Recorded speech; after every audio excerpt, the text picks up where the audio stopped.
எபிரேயர் 1ஆம் அதிகாரம் 10, 11, 12 வசனங்கள்.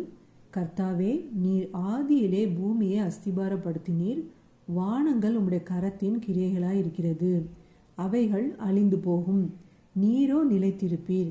அவைகள் எல்லாம் வஸ்திரம் போல பழமையாய் போகும். ஒரு சால்வையைப் போல அவைகளை சுருட்டுவீர், அப்பொழுது மாறி போகும். நீரோ மாறாதவராய் இருக்கிறீர். உம்முடைய ஆண்டுகள் முடிந்து போவதில்லை என்றும் சொல்லியிருக்கிறது. நம் தேவன், நாம் ஆராதிக்கிற தேவன் எப்படிப்பட்ட தேவன் அப்படிங்கிறத இந்த வசனம் நமக்கு சொல்லுது. அவர் வானாதி வானங்களும் கொல்லாத தேவன். அவர் வானம் அவருக்கு சிங்காசனமா, பூமி அவருக்கு பாதப்படியா. பாருங்க, எவ்வளோ பெரிய தேவனை நமக்கு சொந்தமாக கொண்டிருக்கிறோம். அப்படிப்பட்ட தேவன் நமக்காக கல்வாரி சிலுவையிலே கடைசி சொட்டு ரத்தம் வரைக்கும் சிந்தி நம்மளை பெற்றெடுத்திருக்கிறார். எப்படிப்பட்ட தேவன் நமக்கு சொந்தமாக கொண்டிருக்கிறோம் பாருங்க. உண்மையிலே நம்ம பாக்கியவான்கள், பாக்கியவதிகள்.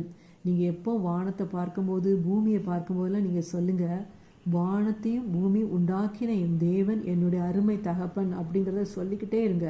உங்களுக்கு என்ன பிரச்சனை இருந்தாலும் அந்த பிரச்சனையில் எல்லாவற்றையும் நீர் எளிதில் மேற்கொள்வதை நீங்கள் காண்பீங்க. நம் தேவனாய கர்த்தர் நம்மோடே கூட இருக்கிறார் அப்படிங்கிற ஒரு விஷயத்தை எப்போவுமே மனசில் வச்சுக்கோங்க. நிச்சயமாகவே நீங்கள் ஆசீர்வதிக்கப்படுவீர்கள், உயர்த்தப்படுவீர்கள். ஆமேன். ஹல்லேலூயா.